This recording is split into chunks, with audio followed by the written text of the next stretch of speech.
Sean todas, todos y todes bienvenidos a una nueva edición de Algo de Arte, un podcast en el que vamos a charlar temas de historia del arte, biografía de artistas y entre otras cosas que se vayan presentando.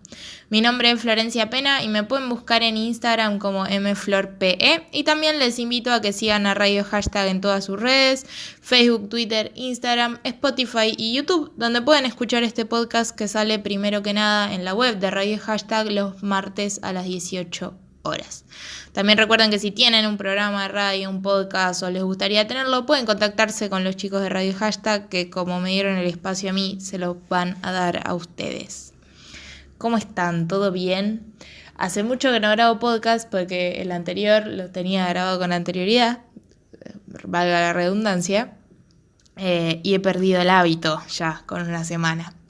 Pero bueno, acá estamos. Hoy les traigo... Hoy les prometo, tal vez, no les voy a prometer nada porque después no cumplo, que va a ser un poquito más largo el podcast. Siempre me llega el mensaje de que les gusta que dure más, pero bueno.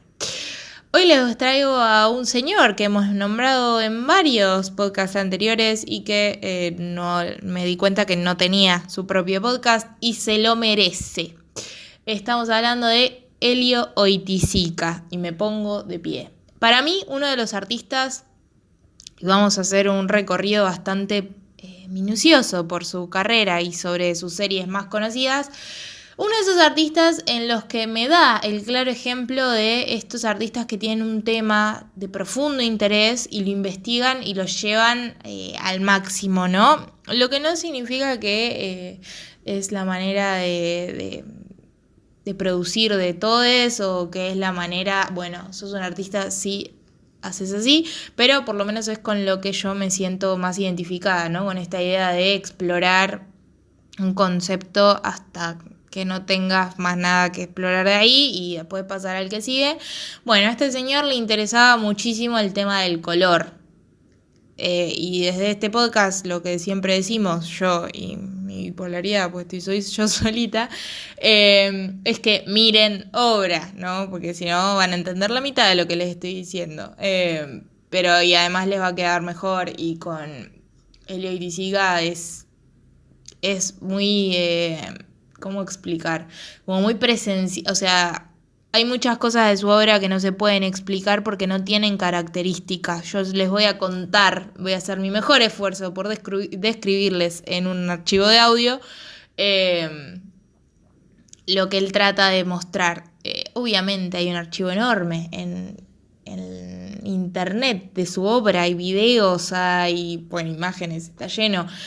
Así que, please, háganse el favor, si no lo conocen, de ir y conocerlo. Y si lo conocen, lo van a ver igual, porque se merece 5 minutos de tu atención.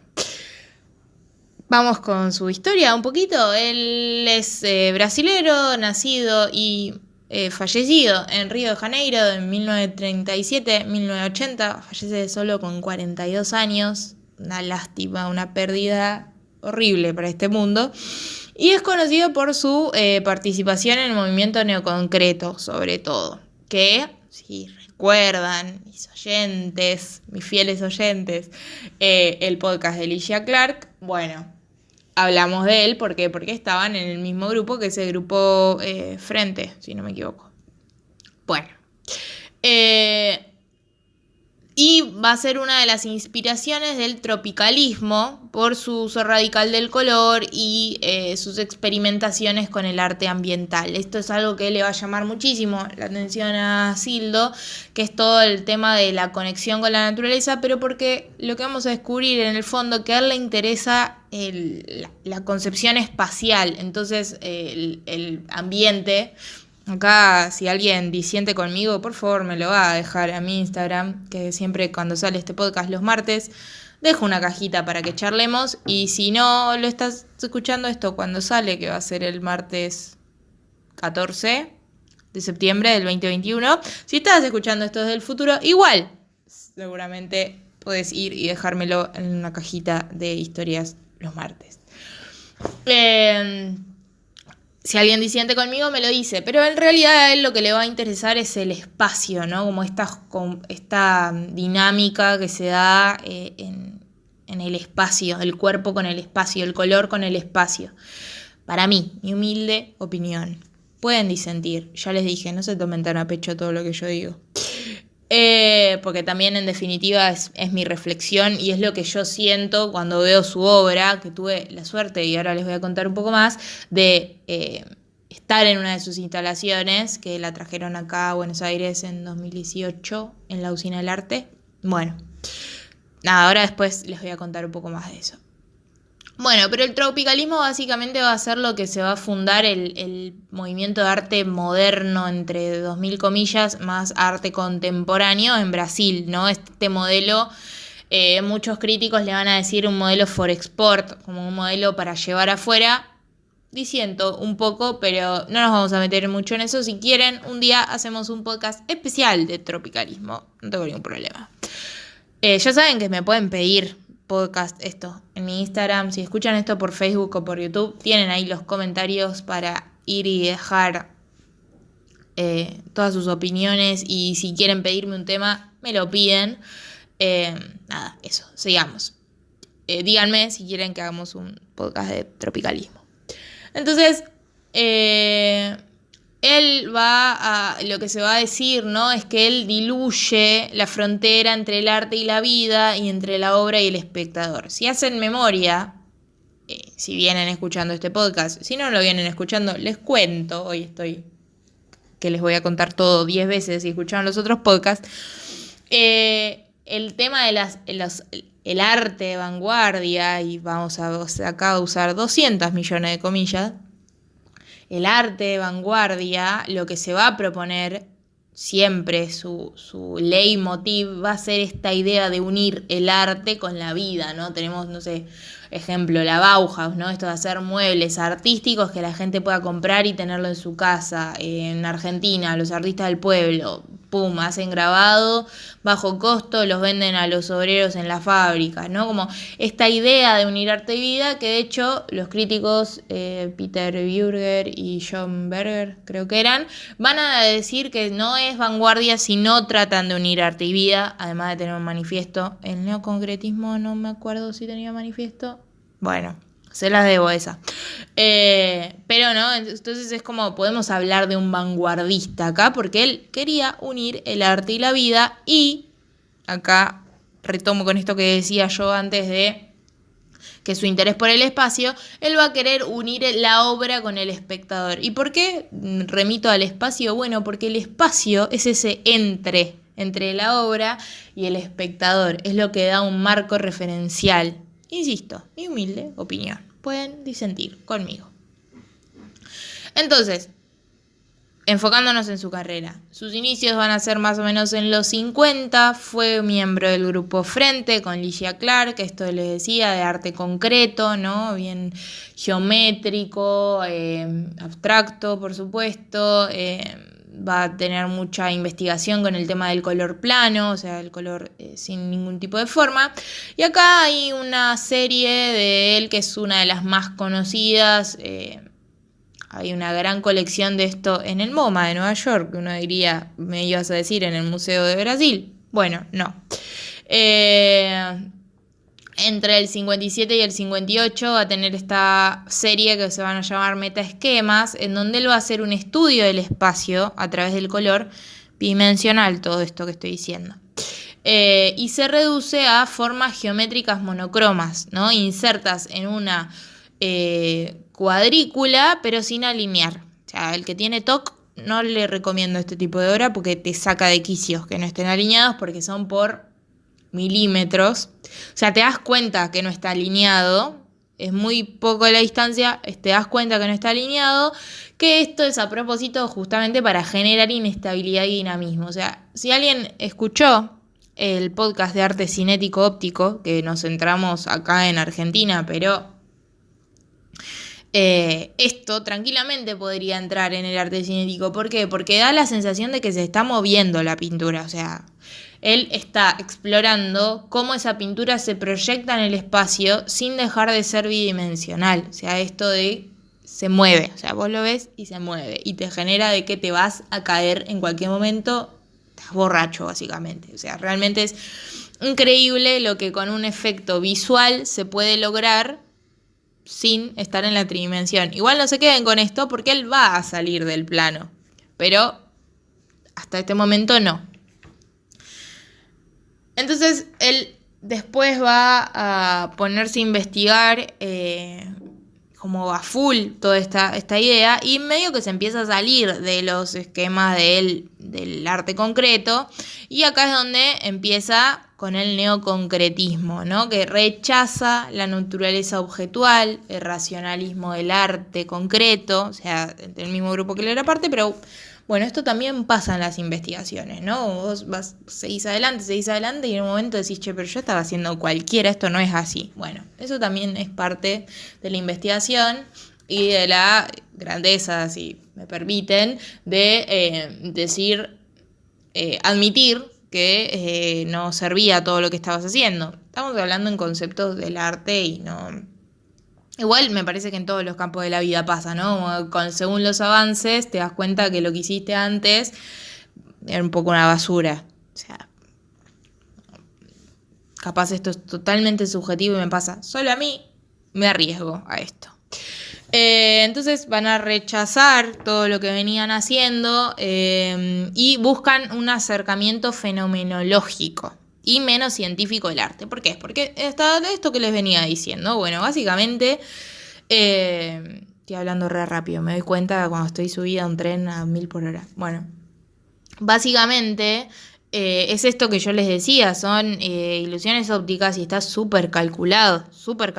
¿Por qué? Porque si no, no funciona. O sea, es un medio para un fin y está bien, o sea, no es una crítica personal, sino lo que ellos pensaban en ese momento de decir, che, está todo bien, pero acá es todo muy científico y el arte tiene que buscar otra cosa. Por eso dicen como este acercamiento fenomenológico, ¿no? Como de disolver un poco esa estructura, esa cosa más rígida. Insisto, no es una crítica mía, estoy hablando en palabras de ellos, tampoco es en palabras de ellos, ¿se entiende?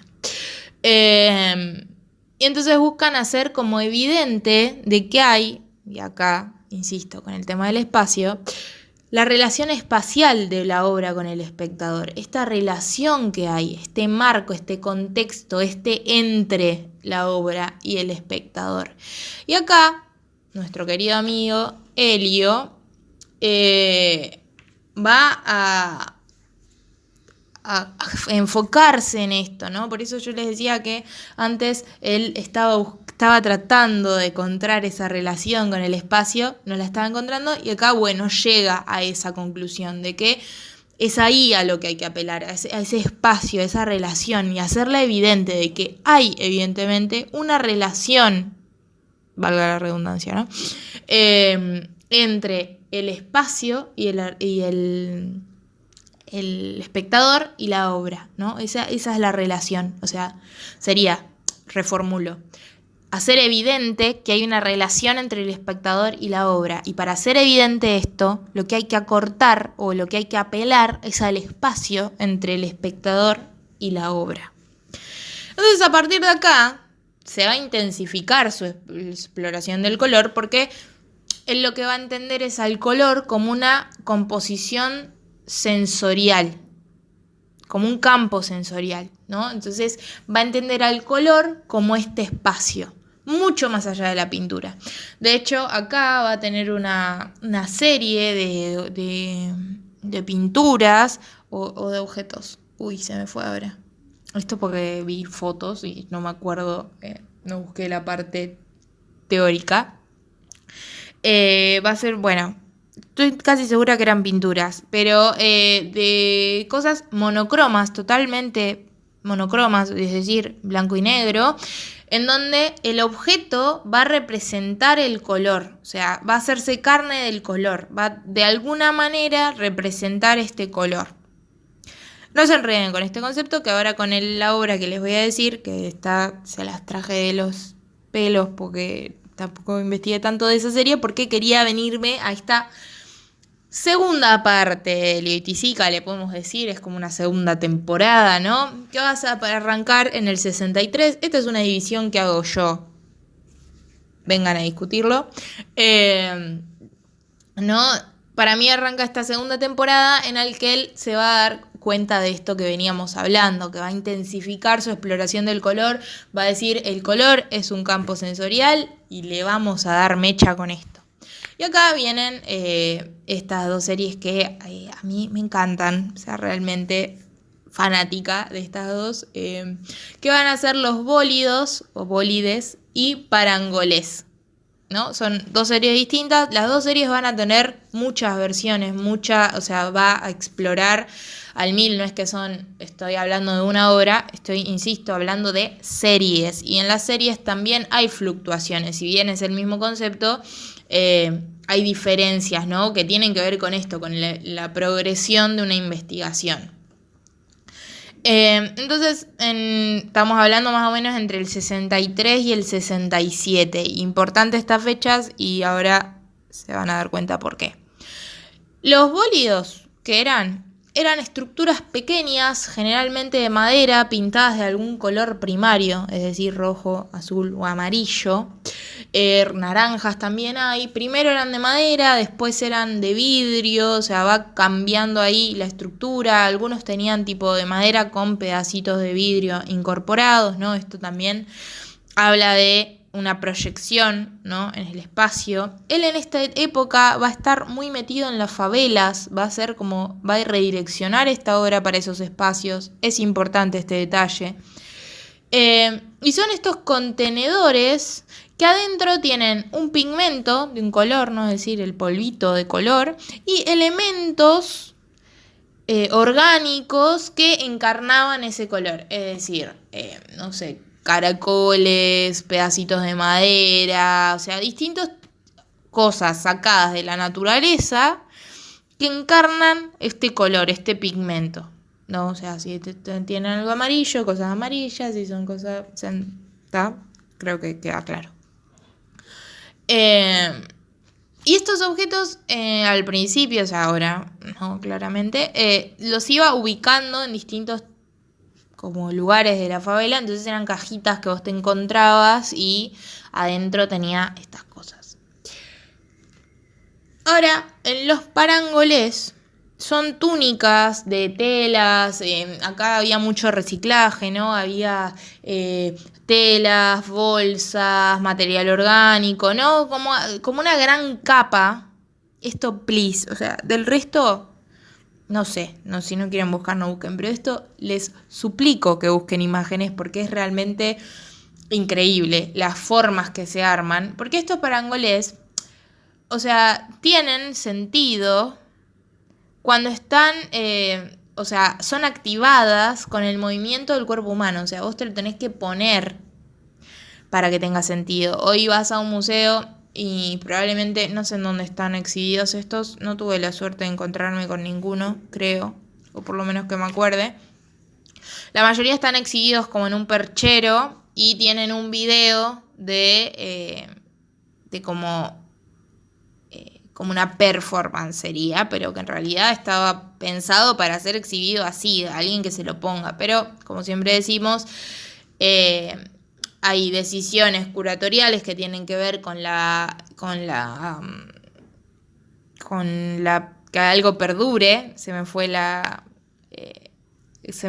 palabra, con la conservación de algo. Entonces muchas veces para conservar algo, bueno, hay que sacarlo de su forma original, ¿no? O sea, para su permanencia, esa era la palabra que estaba buscando, para su permanencia, y bueno, muchas veces se elige que perdure antes de que ser activado como lo pensó el artista.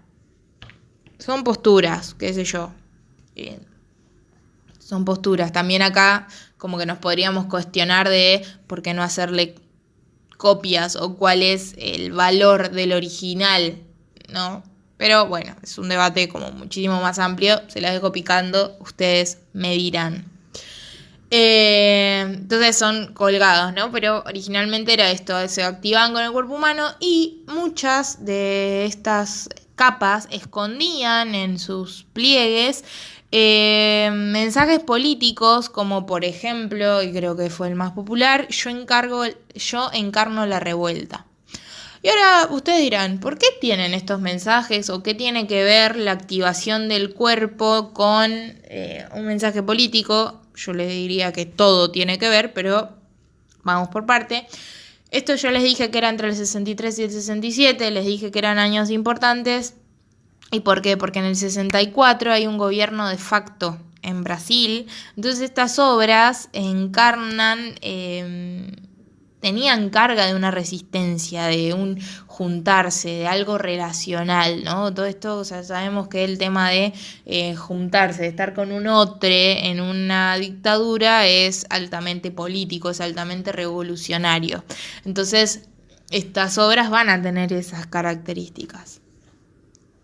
En el 67, como más o menos, empieza con esta investigación de Tropicalia y Edén, y esta es la obra que tuve la suerte de ver en la Usina del Arte, que eso es básicamente una instalación en lo que propone son como penetrables, ¿no? Como vos entrás a estos lugares, son espacios donde entrás descalzo, hay arena en el piso y entrás a distintos módulos que te van conectando de alguna manera con distintas partes de Brasil, ¿no? Como que te llevan a ese tipo de lugares, y no con la manera literal, sino con esto de la percepción, las sensaciones, el ingresar, ¿no? Hay una parte, por ejemplo, que eran todas tiras que vos ingresabas y esas tiras te recorrían el cuerpo, ¿no? O sea, las ibas atravesando. Entonces todo ese tipo de sensaciones, había partes con que te ponías auriculares y escuchabas ciertos sonidos, unos cubos, entonces unos cubos tipo de goma espuma. Entonces vos te metías ahí, era como una especie de pantano, ¿no? Es como todo apela a lo sensorial. Es muy difícil de explicar esta obra, incluso traté de buscar características, ¿no?, de esta obra para poder describir mejor qué es lo que yo sentí en ese momento. Por lo pronto les puedo decir que en ese momento que sentí confusión, porque a mí por lo menos en lo personal me pasa que estoy muchísimo más acostumbrada o estoy más educada corporalmente y sensorialmente a ir a ver cierta obra, ¿no? Y esto no es una obra que tenés que ver, es una obra que experimentás. Está bien, uno podría discutir que todo el resto de las obras que uno ve también las está experimentando, pero esto es meramente con el cuerpo, porque si vos lo ves, si tu sentido principal es la vista, ¿no?, y ves esta obra, bueno, es probable que no te diga nada por solo verla. Tenés que como meterte en ese, o sea, cambiar el chip a ese tono de realidad que se está experimentando. No sé cómo explicarlo, es muy difícil. Entonces, yo por lo pronto les diría que sentí confusión. Confusión porque no entendía, o sea, no entendía, tenía que entrar descalza, había arena, había como distintos módulos que uno iba entrando, iba haciendo cosas, tampoco había una instrucción. Entonces era meramente experimental. Es como, yo me sentí un poco como, a ver si alguien contemporáneo a mí recuerda a alguien que haya vivido en Capital Federal o haya escuchado de esto, capaz hay estas versiones en otros lados. En un momento en el Centro Cultural Recoleta había una cosa que se llamaba Museo Prohibido No Tocar, era para niñas, yo estoy hablando de mi infancia. Entonces vos entrabas ahí, no había ningún tipo de instrucción y como bien indica el título, Museo Prohibido No Tocar, tenías que tocar todo, y era experimental, o sea, vos ibas, tocabas, veías qué pasaba, te ibas encontrando con cosas nuevas. Bueno, esa sensación tuve. O sea, como que había que tocar las cosas, había que sentir las cosas, había un auricular, te lo tenías que poner. Y medio que no sabías hacia dónde ir, porque también es como los módulos no están dispuestos en un sentido que vos entras a uno, salís, vas a otro, salís, o sea, no estaban. No había un recorrido legible, por lo menos, o por lo menos yo no lo encontré. Ahora ya veo que aparece alguien y me dice, che, Flor, ¿vos a qué muestra fuiste? Pues yo fui y tenías que hacer esto, esto y esto. les invito a que me esclarezcan. Y es una obra que me dejó, por ende, pensando, porque en el momento yo entré, toqué todo, porque dije, primero miré, obvio, corroboré que los que estaban cuidando de la sala no me cagaran a pedos, como me suele pasar en muchos museos. Observé, busqué aprobación, cuando la encontré empecé a jugar un poco, medio que me metió en esa, y medio que entré en la lógica de decir, ok, Brasil.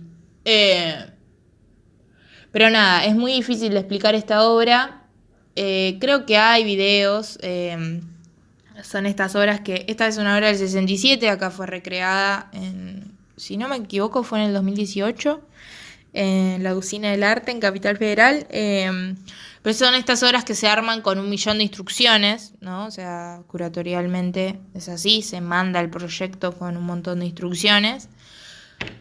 Y a mí me pasó eso con esta obra. No les puedo decir si me gustó, si no me gustó, qué sentí, porque me dio muchísima confusión y me puso como en jaque esto de que uno, no sé, va con una idea y después te pasa todo lo contrario. Y como no estamos acostumbrados tal vez, o por lo menos yo, a esto de, bueno, experimentemos, juguemos, ¿qué se puede hacer acá? ¿Y qué tengo que salir con una conclusión de acá? ¿Sí o no? ¿O es algo que meramente es una impresión corporal?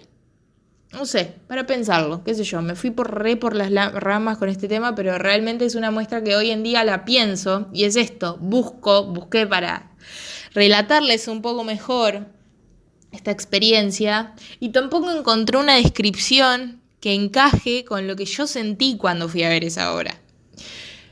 Por eso digo que tuve como la suerte de ir a verla, porque me encantan estas muestras que salís como...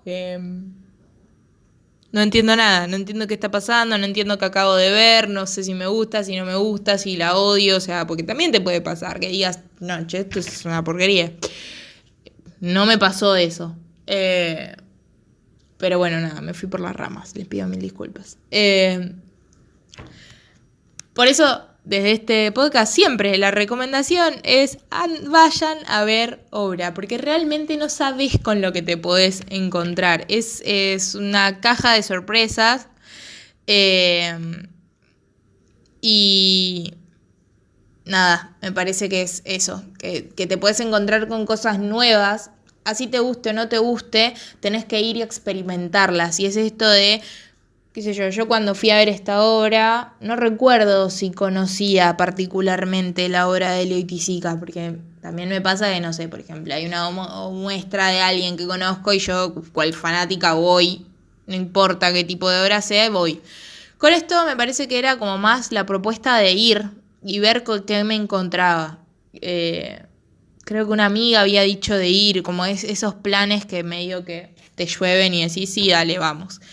Y está bueno, como que hoy lo pienso y hoy repito ese tipo de accionares por este tipo de muestras que te logran sorprender. Entonces, desde este podcast siempre la recomendación es vayan a ver obra, no importa cuál sea, así salgas y digas esto no me gustó para nada. El arte, recordemos, que es totalmente subjetivo. Puedes decir que no te gusta algo que está súper legitimado y que el campo del arte en mayúscula te dice que te tiene que gustar.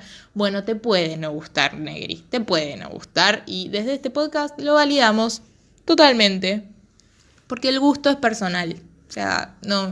Pues podemos hablar de la técnica, de la ejecución y bla, pero el gusto es personal. Y para saber muchas veces si algo te gusta o no te gusta, bueno, tenés que consumir un montón. Estamos hablando del arte, esto no es una apología a otra cosa. Pero es eso, básicamente miren obra. Así sea virtual o si sea presencial, vayan a ver obra, miren, consuman arte, que es súper nutritivo, o sea, realmente súper nutritivo. Bueno, cerrando con la idea de Elio Itisica, en los 70 se va a migrar a Estados Unidos, becado por el Guggenheim, y van a comenzar a investigar. Acá se aparta un poquito de lo que veníamos hablando, y comienza a investigar lo que él va a llamar como cuasi cinema. Son una sucesión de diapositivas, videos caseros, y la serie más conocida va a ser Cosmococa, que va a ser proyecciones simultáneas de líneas de cocaína sobre carátulas de discos, muy elegidos particularmente.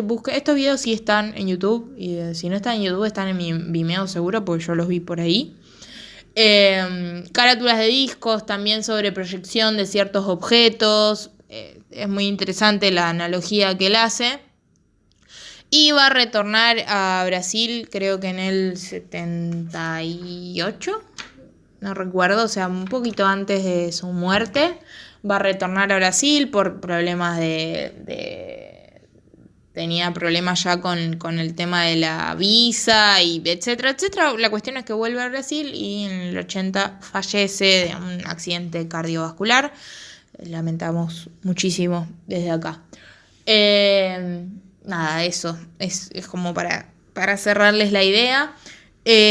Insisto, vean obra, vayan a ver obra, porque se pueden generar una grata sorpresa, como la mía, que salí como que no sabía en dónde estaba, y es una de las sensaciones más hermosas que me pueden pasar cuando voy a ver arte, no entender.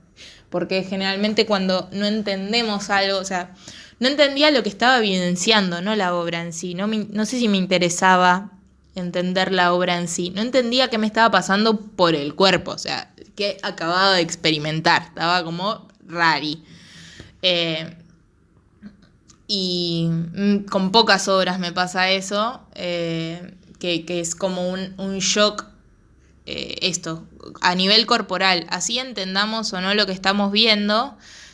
A mí me pasa cada tanto de que hay obras que te sacuden corporalmente, o porque son muy fuertes, como me pasó una vuelta a una muestra de Carlos Alonso, que era todo su periodo de la dictadura, que es una obra súper cruda. También me pasó esto de salir y así, respirar hondo. Y también me pasa con obras así, de este estilo, que es como que no entiendo qué me está pasando. Sí entiendo, o sea, la obra, y también puede pasarte que no entiendas la obra, y no es el objetivo. O sea, me parece que está buenísimo, o por lo menos a mí, qué sé yo, pueden disentir. Pensar qué le pasa a uno con eso, porque como acá nuestro amigo decía, hay una relación entre la obra y el espectador, y eso es lo importante, ese espacio entre es lo importante. Después la obra o el artista que está atrás de la obra, para mí es intrascendente. Lo importante es qué te pasa a vos, espectador, cuando ves una obra. Esa retroalimentación es la que a fin de cuentas es lo importante, o por lo menos esa es mi opinión. Ahora, capaz mañana digo otra cosa. Son estas reflexiones que salen así de la nada. No tengo una única respuesta para esta pregunta. Cuéntenme, hoy me extendí un montón. Cuéntenme si conocían a este artista, si les gusta, qué opinan, si no les gusta, si deliré muchísimo en este podcast. Les pido 1000 disculpas, ya les dije. Es como que yo me hago un guión, pero después reflexiono en voz alta y pasan cosas. Díganme si quieren algún tema en particular, si les gusta, si no les gusta, si están de acuerdo, si no están de acuerdo. Si tienen dudas también, pueden tener dudas. Y nada, eso. Gracias por acompañarme hasta acá, si escucharon todo el podcast. Gracias por compartirlo, que siempre me llegan sus mensajes, que lo comparten y se agradece un montón. Así este podcast puede llegar a más personas. Les súper agradezco, a mí además me incentiva a seguir con este proyecto. Y eso, gracias por compartir, gracias por acompañarme y nos encontramos en la próxima edición. Chau, chau.